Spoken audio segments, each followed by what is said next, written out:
에서 첫날을 사는 것보다 하나님과 교제하면서 하나님의 성전에서 하루 그 문지기로 사는 것이 훨씬 더 행복하다. 그런 그 자신의 마음을 이렇게 적었습니다. 이 사람은 여기 1절에 보니까 만군의 여호와여 주의 장막이 어찌 그리 사랑스러운지요 내 영혼이 여호와의 궁정을 사모하여 쇠약하며. 하나님의 궁정, 또 하나님의 장막은 이 성전을 뜻합니다. 하나님의 성전. 이 성전에 대한 이 그리움, 사모함이 아주 뼈에 사무칩니다. 주의 장막이 어찌 그리 사랑스러운지요 여호와의 성전을 사모하여 쇠약하며. 쇠약하다는 것은 상사병에 걸렸다는 거예요. 너무 그리운데, 너무 보고 싶은데 볼 수가 없고, 너무 가고 싶은데 갈 수가 없어서 상사병에 걸릴 정도로 하나님의 성전을 사모한다는 거죠. 이것은 어떤 건물에 대한 그리움, 사모함이 아니라 거기에서 드렸던 예배, 거기서 하나님과 만났던 그 하나님과의 교제, 하나님과의 깊은 교제, 그것이 그리운 거죠. 하나님을 만나고 싶고 하나님을 예배하고 싶고 하나님 교제하고 싶은데 지금 이 사람은 그러지를 못하고 쫓겨나서 유리방황하고 있습니다. 가고 싶은데 못 가도록 제재를 당하고 있고 막 떠돌아다니면서 유리방황하는 그런 아주 처지입니다. 그래서 너무나 하나님의 성전에서 주님을 교제하고 싶고 그런데 못해서 마음이 너무나 고통스러운 거죠. 그러면서 하나님을 너무나 사모하고 있습니다. 내 마음과 육체가 살아계신 하나님께 부르짖나이다. 구약시대는 이제 성전 중심의 신앙이기 때문에 주로 성전에서 예배드리고 그렇기 때문에 이제 하나님을 만나고 하나님과 교제하는 걸 주로 성전에서 했기 때문에 이 성전에 대한 그림을 이렇게 말한 겁니다. 요즘식으로 하면 하나님과의 교제, 하나님과에 대한 예배, 이것이 너무나 그립고 너무나 사모하는 거죠. 근데 그걸 못하고 있으니까 너무나 지금 마음이 괴로운 상태고 하나님을 간절하게 갈망하는 그런 이 사람의 마음이 이렇게 잘 묘사가 되어 있습니다. 자기는 하나님을 만나고 싶은데 하나님과 교제하고 싶은데 못 가니까 이 사람이 부러워했던 것이 참새와 제비가 부러웠어요. 왜냐하면 참새와 제비는 자기가 원하면 성전에 마음대로 갈 수 있거든요. 날아가지고 거기 가서 이렇게 참새와 제비 어떤 미물도 거기서 보금자리를 얻고 거기서 안식하는데 참새와 제비가 부럽습니다. 자기는 갈 수가 없으니까 그런 이 안타까운 마음을 말하고 있는 거예요. 그리고 또 4절에 보니까 주의 집에 사는 자들은 복이 있나니. 주의 집에 사는 자들이 누굴까요? 주의 집에 산다는 건 주님의 성전에 늘 거하면서 예배드리는 사람을 뜻합니다. 그 당시는 제사장들, 또 레위 지파들, 이 사람들은 풀타임으로 늘 그렇게 24시간 성전에서 성전을 돌보고 하나님께 예배드리고 그런 삶을 살았던 사람들이죠. 이 사람들이 저는 너무나 부럽습니다. 왜냐하면 그들은 늘 하나님을 가까이 교제할 수 있고 예배할 수 있고 만날 수 있기 때문에 너무나 부럽다는 거죠. 사람마다 부러워하는 사람이 달라요. 그 사람의 가치관에 따라서 자기가 가치 있게 여기는 것, 그것을 많이 가진 사람을 부러워하죠. 사람들은 어떤 사람은 지위를 부러워하기도 하고 재물을 부러워하기도 하고. 그런데 이 시편 84편에서는 이 저자는 누구를 부러워하느냐? 누구를 부러워하고 있습니까? 더 하나님과 가까이 예배하는 사람, 더 하나님과 깊이 교제하는 사람, 더 하나님을 아는 사람. 이 사람이 너무나 부럽다. 이 사람이 너무나 나는 부럽고 이것이 가장 위대한 것이다. 이것이 가장 큰 복이다. 이것을 아주 성령님의 감동에 따라 표현을 하고 있습니다. 우리에게도 이런 하나님과의 만남, 하나님과의 교제에 대한 강한 갈망이 우리 속에 생기기를 바랍니다. 그런데 이 사람이 이렇게 하나님과의 교제, 하나님에 대한 예배에 대한 갈망이 있는 것은 그 전에 그런 하나님과의 깊은 교제, 하나님과의 깊은 예배의 체험이 있기 때문에 그걸 지금 그리워하는 거예요. 과거에 그런 깊은 주님과의 만남이 있는데 지금 못하고 있으니까 너무나 마음이 괴롭고 내가 너무나 하나님을 그리워해서 마음이 쇠약할 정도로 상사병에 걸려서 마음이 아픔을 느낄 정도로 그런 고통을 당하고 있습니다. 보통 예배를 세 단계로 나누기도 하는데 이 성전뜰 예배 또는 성소 예배 그리고 지성소 예배 이렇게 나눌 수 있습니다. 육적인 예배, 혼적인 예배, 영적인 예배, 이렇게 단계로 이렇게 나누기도 하는데, 우리가 이제 이번에 출애굽기를 읽으면서 이 성전의 모양을 여러분 보셨죠? 그 성막은 먼저 성전뜰이 있습니다. 근데 성전뜰 예배는 성전뜰만 밟고 그냥 주님을 만나는 그 성소로 못 들어가는 거죠. 이런 건 육적 예배로 할 수 있습니다. 몸은 예배 장소에 있지만 마음이 하나님을 만나지 못하고, 입으로는 찬양하지만 마음이 주님을 찬양하지 못하고 생각이 딴 데 있고, 그런 예배가 이 성전뜰만 밟는 예배가 되겠습니다. 육적인 예배죠. 이런 예배는 아무리 드려도 아무 일도 일어나지 않습니다. 우리 영혼에 아무런 영향을 미치지 못하고 그냥 몸만 왔다 갔다 하는 것이죠. 이게 안타까운 것이죠. 그 다음에 이제 성소 예배가 있습니다. 이제 성전뜰을 지나서 성소로 들어가죠. 성소에는 세 가지가 있죠. 먼저 등대가 있습니다. 등대가 있고 진설병이 있고, 그다음 분향단이 있는데, 등대는 빛을 발하는 죠. 이 성소는 어둡기 때문에 그 등대가 없으면 어둡습니다. 그게 이제 빛을 쫙 발하는데, 이것은 이제 성령님의 임재를 뜻합니다. 성령님 임재하에서, 진설병은 이제 말씀을 뜻하죠. 이 떡인데 떡, 말씀. 이 성령님의 임재하에서 말씀을 깨닫고, 또 향이란 것은, 구약에서 향을 올린다는 것은 기도를 올려드리는 것을, 향을 피우는 것을 이렇게 의미합니다. 이게 이제 성소 예배에서는 그래도 이렇게 성령님의 어떤 그런 것으로 말씀을 깨닫기도 하고, 또 감동도 받기도 하고, 또 의지적 결단을 하기도 하고, 그렇게 합니다. 이것도 아주, 이 정도만 해도 아주 좋은 것이죠. 그런데 한 단계 더 나가야 돼요. 조금 더 가면 뭐가 있죠? 지성소, 지극히 거룩한 곳. 성소는 거룩한 곳이고 지성소는 지극히 거룩한 곳인데, 그곳에 법궤가 안치되어 있습니다. 그 법궤 뚜껑을 속죄소라 그러죠. 죄를 속하는 장소. 하나님께서 바로 그 법궤 뚜껑에 임재하셨어요. 법궤 뚜껑에 임재하셨는데, 거기에 임재하셔가지고 거기서 모세와도 대화하셨고, 거기서 사람과 대화를 했습니다. 그러니까 진정으로 깊은 예배는 그 지성소까지 가는 거죠. 하나님을 만나는 것입니다. 하나님의 음성을 듣고, 거기서 하나님을 깊이 만나고, 하나님을 깊이 만나면 하나님의 사랑을 깨닫게 됩니다. 하나님의 사랑을 깨닫게 되고, 또 자기의 죄 용서를, 내 죄가 용서받았구나, 죄 용서를 체험하기도 하고, 또 십자가의 의미를 깨닫기도 하고, 또 자기 인생의 깊은 고민에 대한 답을 얻기도 하고, 하나님과의 깊은 만남, 하나님을 직접 만나는 거죠. 그런 지성소 예배, 그런 예배를 이 사람은 과거에 체험했던 것입니다. 그걸 지금 못하니까 너무나 괴로운 거죠. 너무나 과거에 그 하나님과 깊이 예배했던 그 체험, 그 교제했던 체험이 너무나 그리운 것입니다. 우리에게도 이런 깊은 하나님과의 교제, 깊은 주님과의 예배가 매일 있었으면 좋겠습니다. 이런 공예배를 통해서 그런 예배 체험을 할 수도 있고, 또 혼자 주님과 기도하고 찬양하면서 그런 예배 체험, 지성소 예배 체험을 할 수도 있습니다. 유진수라는 청년이 군대를 제대한 후에 하나님께 기도 제목이 있어서 기도원에 갔습니다. 며칠을 검색하면서 기도했는데 하나님이 응답을 하지 않습니다. 너무 답답하죠.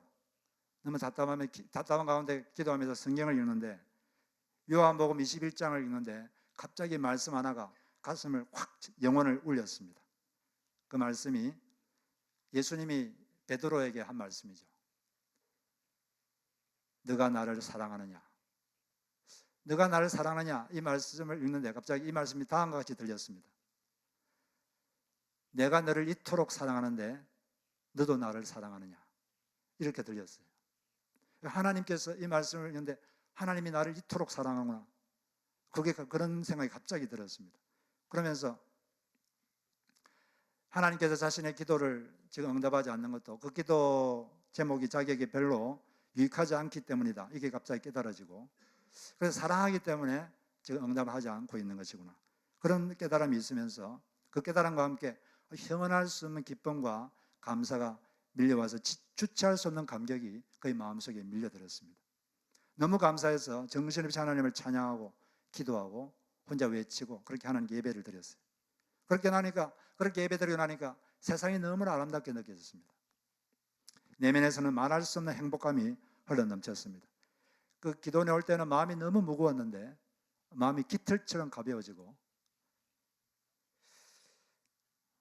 내가 이 하나님을 평생 살아가며 이분을 섬겨야겠다. 그래서 이분이 이제 지금 목사님이 되셨죠. 그가 그때 지성소 예배 체험을 한 것입니다. 물론 사람마다 그 정도의 차이는 있겠지만 주님을 만나는 이런 예배의 체험, 이런 교제의 체험이 우리에게 계속 이어져야 할 줄로 믿습니다. 그냥 뭐 교회만 왔다 갔다 할 게 아니라, 나 예수 믿는 사람이 그게 아니라, 이런 예배의 체험이 없으면, 하나님 임재의 체험이 없으면 불신자나 마찬가지예요. 뭐가 틀리겠습니까? 틀린 게 없죠. 이렇게 주님과 깊이 교제하고 만남이 있는 사람이 참된 복된 사람이고 행복한 사람입니다. 그걸 5절에 보니까 그 마음에 시온의 대로가 있는 자는 복이 있나이다. 시온의 대로가 있다, 이게 무슨 뜻일까요? 마음에 시온의 대로가 있다, 이게 무슨 뜻일까요? 마음에 시온의 대로가 있는 사람은 복이 있다. 시온의 대로라는 것은 시온으로 가는 큰 길, 시온으로 가는 대로가 마음에 있는 사람은 복이 있다는 거예요. 시온은 어떤 것이냐면, 시온은 시온산을 말하는데, 근데 이게 이제 의미가, 시온이라는 것은 바로 성전이 있는 곳, 하나님의 성전이 있는 곳을 시온이라고 그랬습니다. 마음에 하나님의 성전을 향해 큰 길이 닦여 있는 사람, 어떤 일이 생기면은 하나님께로 가려는 마음의 길이 딱 닦여 있는 사람, 그 사람이 복이 있다는 거죠. 기쁜 일이 있어도 내가 하나님께로 달려가야지, 하나님 계신 시온으로 달려가야지. 슬픈 일이 있어도 하나님 계신 그 시온으로, 하나님 계신 곳으로 내가 가야지, 이런 마음이 있는 사람, 그 사람이 참된 복이 있다는 것입니다. 그런데 한국 사람들은 이 시온의 대로보다는 술집으로 가는 대로가 팍 뚫린 민족 같아요. 제가 뭐 드라마를 잘 보진 않지만 가끔 아주 좋은 드라마를 해서 보면 너무나 술 먹는 장면이 많아요. 뭐 조금 슬프면 야 우리 술 먹으러 가자, 조금 뭐 즐거운 일 있으면 야 술 먹으러 가자, 그럼 그걸 너무 당연하게 여깁니다. 그래서 이게 작년에 성인 7,000명을 상대로 조사를 했는데 약 37%, 약 40%가 거의 매일 술을 마신대요. 그리고 약 45%는 주 2, 3회 술을 마신다. 한국 사람들은 거의 80%가 알코올 중독자입니다. 그런데 사람들이 알코올이 1군 발암물질이라는 걸 모르고 있어요. 많은 사람들이 담배가 1군 발암물질이다, 이걸 알고 있습니다. 거의 90%, 한국 사람 90%는 담배는 참 나쁘다, 그래서 90%가 1군 발암물질이라는 걸 알아요. 그런데 알코올도 1군 발암물질인데 그걸 아는 사람은 10명 중에 3명밖에 모른다. 그러면서 사람들은 잘못된 지식으로 술은 적당히 한두 잔 먹으면 몸에 좋다, 이런 생각을 하는데 상당히 의학적으로 잘못된 지식입니다.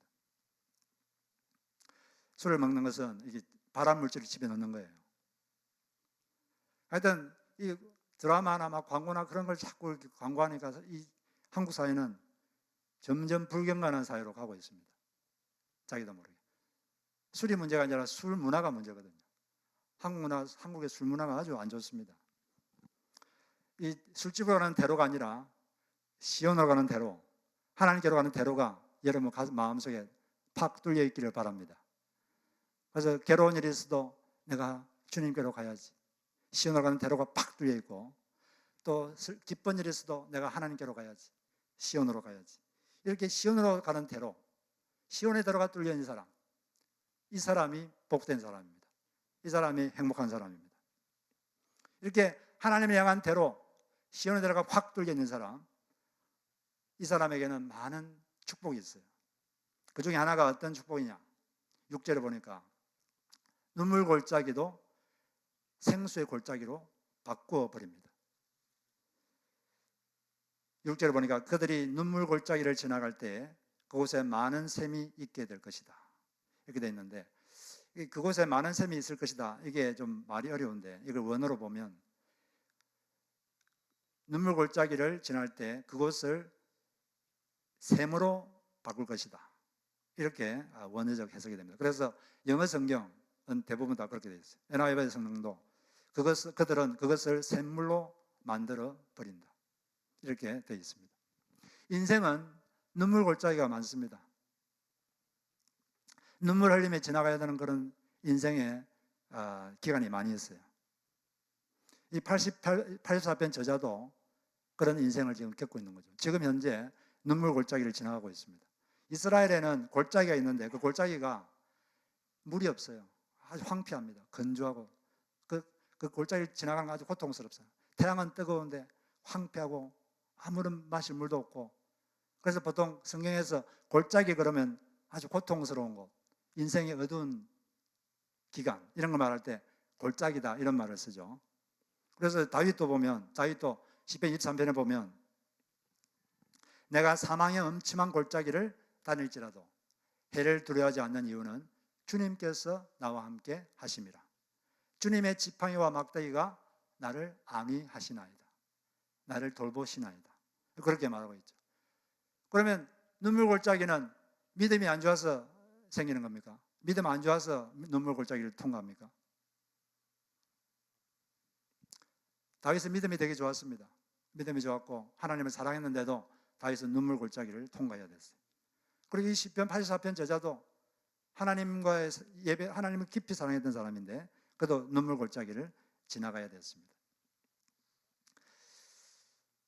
우리가 살다 보면 다 이런 골짜기를 지나갈 때가 있죠. 그런데 시온의 데려가 뚫려 있는 사람, 하나님을 깊이 만나고 예배하는 사람에게는 그곳이 샘물이 되어버립니다.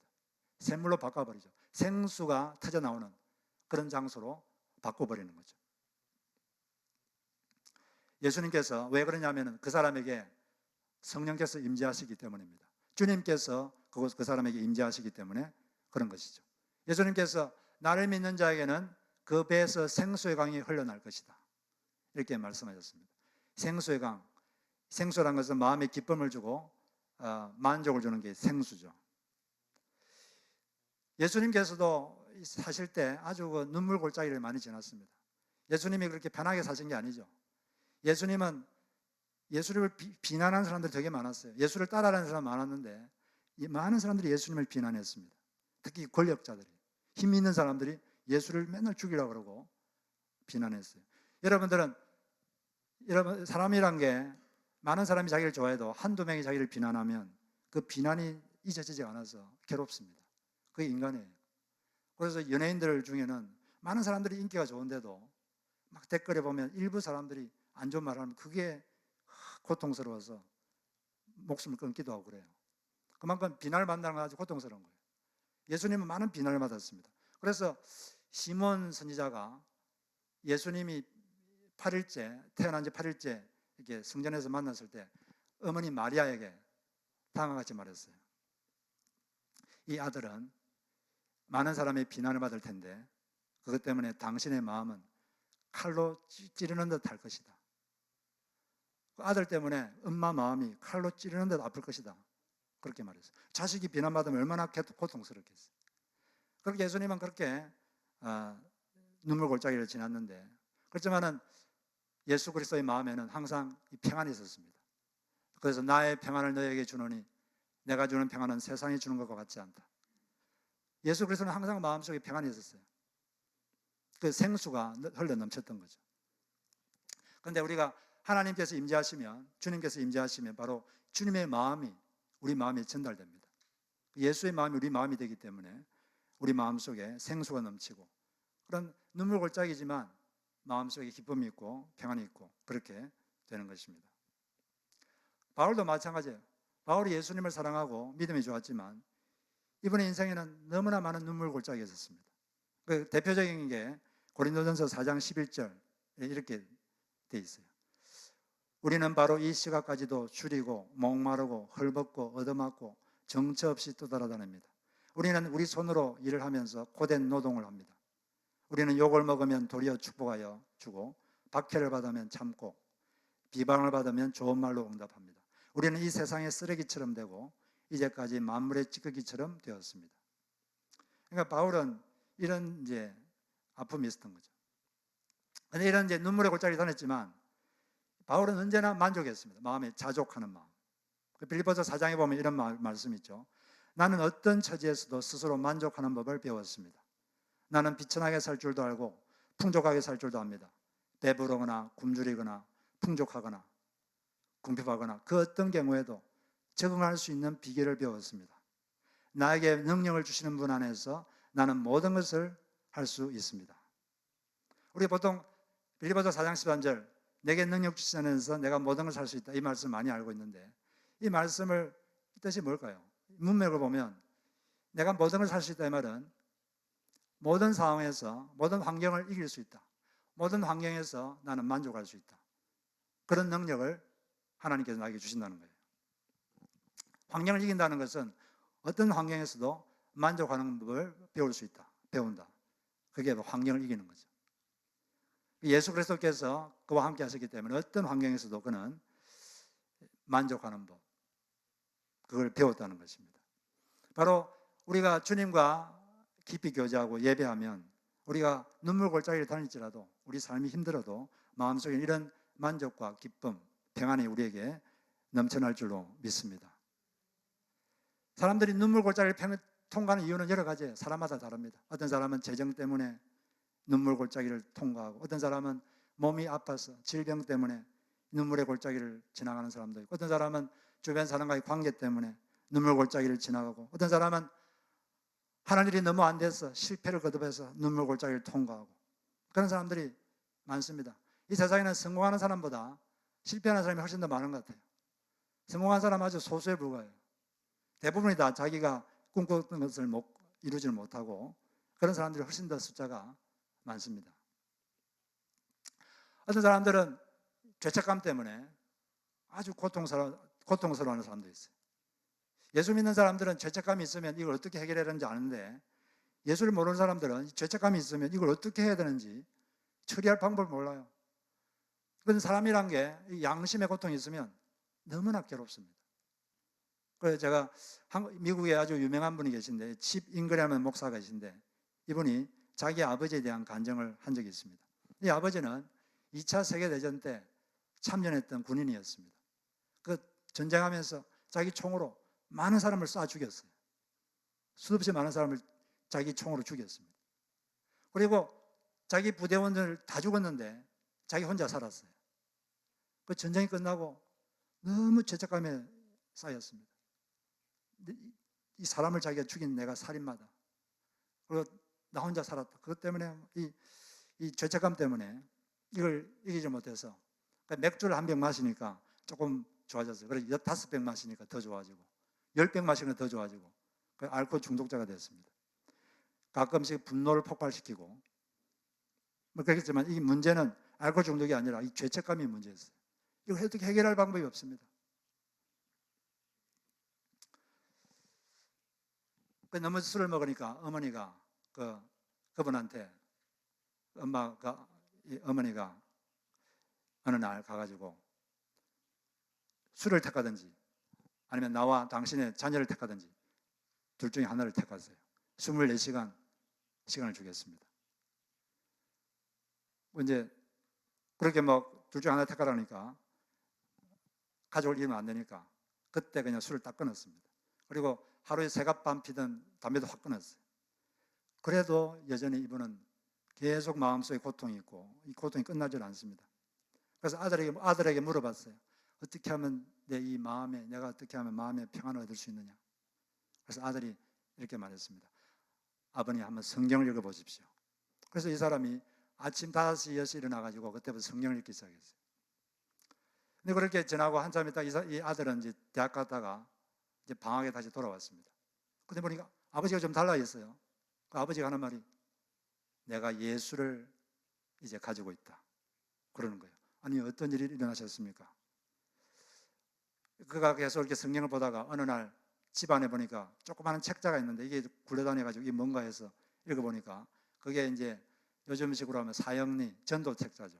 어떻게 하면 예수를 믿는지 그 전도 책자를 자기가 봤습니다. 그걸 읽어보고 어떻게 예수를 믿는구나 알게 됐어요.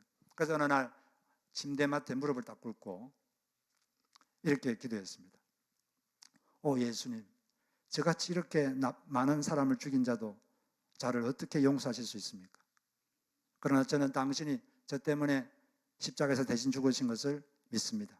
저의 죄를 가져가신 것을 믿습니다. 제 마음에 들어오셔서 저를 당신의 아들로 삼아 주십시오. 이렇게 간절하게 기도했어요. 그때부터 확 달라졌다는 겁니다. 자기 마음속에 죄책감이 사라지고 새로운 힘이 생겼다는 거예요. 그리고 자녀들과의 관계도 회복되고, 우리 속에 이처럼 우리 속에도 이 사람이 예수님 때문에 이 마음에 평안을 얻은 거죠. 우리 속에 눈물의 골짜기가 있을지라도 정말 주님을 만난다면 우리 속에 이런 경험이 있을 줄로 믿습니다. 이 시편 84편에 보면 이 저자가 하나님을 나의 왕이여, 나의 하나님이 이렇게 부릅니다. 왕, 하나님이라는 존재는 뭘 창조하시고 이 컨트롤하는 존재를 하나님이라고 그래요. 신. 그리고 왕도 다스리는 존재다. 우리가 정말 예수님을 우리의 왕, 우리 인생을 다스리시고 우리의 삶을 인도하시는 분을 정말 믿는다면 우리 인생에 어떤 어려움이 와도 우리 마음속에 이런 평안이 있을 줄로 믿습니다. 이걸 안 믿기 때문에, 이런 신뢰가 없기 때문에 우리 속에 자꾸 마음이 괴롭고 힘들어지는 거예요. 주님을 당신은 나의 왕이십니다, 나의 하나님이십니다, 이걸 진정으로 믿고 마음의 평안을 가지시기를 바랍니다. 이처럼 우리가 주님과 깊이 교제하고 예배하면 눈물 골짜기도 생수가 터지는 그 샘으로 바꿔버리는 그런 역사가 있습니다. 그리고 또 이 주님과 깊이 교제하고 예배하면 주님을 더 알게 되고 주님에 대한 믿음이 강해집니다. 하나님을 알게 되죠. 하나님이 어떤 분인가? 여호와 하나님은 나의 해요 방패이시라. 10절 말씀. 하나님이 나의 태양이시구나.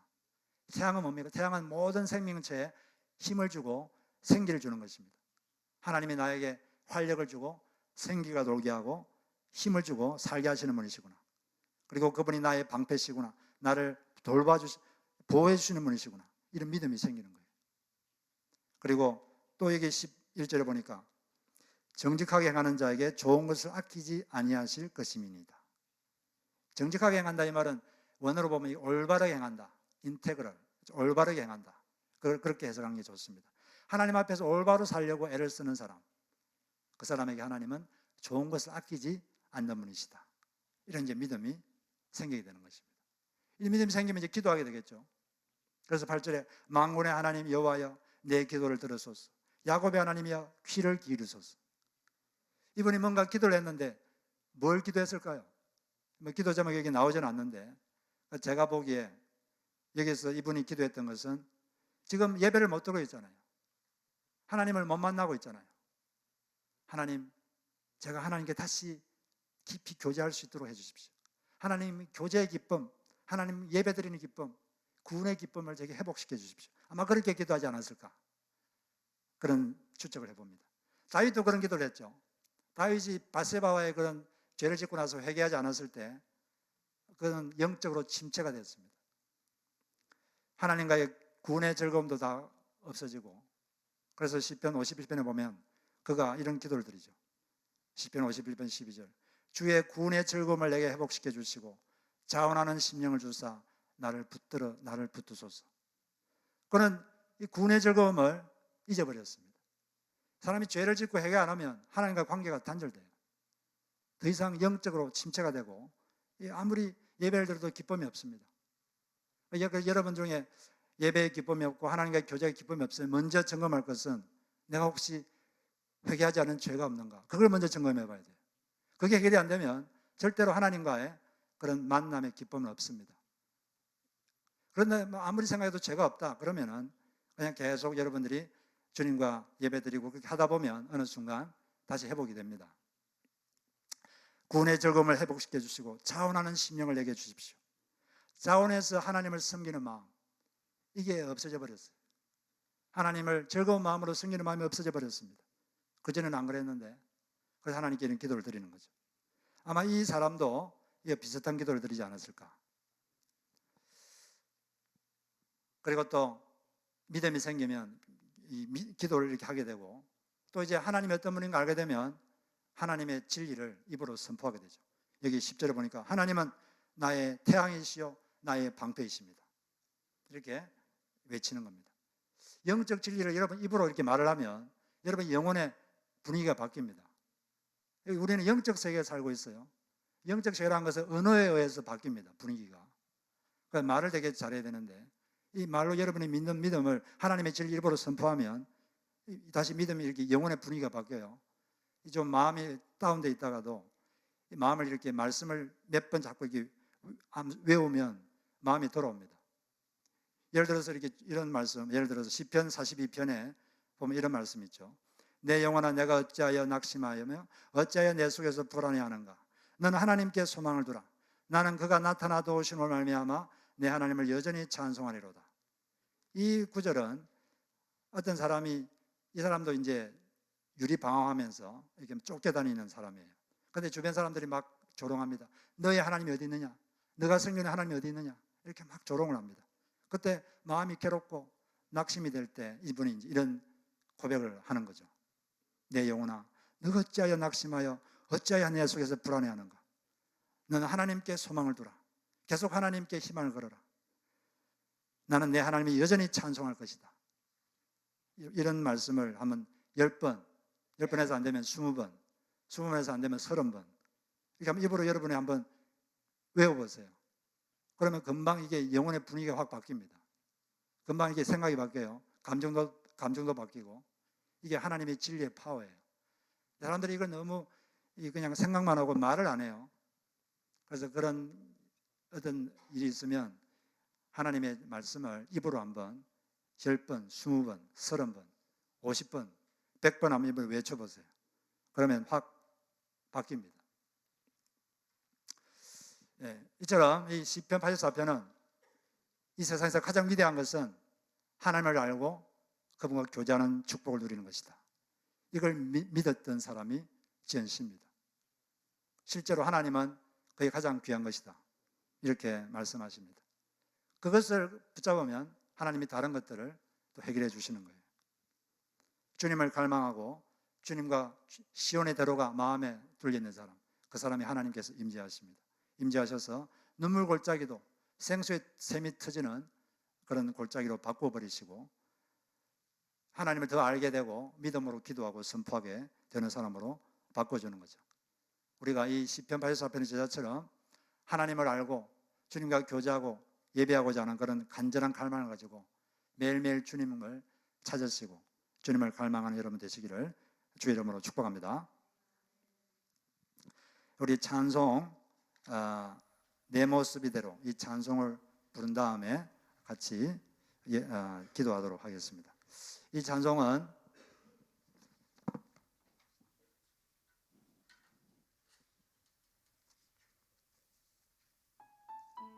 하나님과에 대한 하나님의 주님과의 동행, 주님의 임재를 간절히 바라는 그 마음을 잘 이렇게 표현하고 있는 찬양입니다. 가사를 잘 생각하면서 찬양을 잘 모르면 가사만 묵상해 보십시오.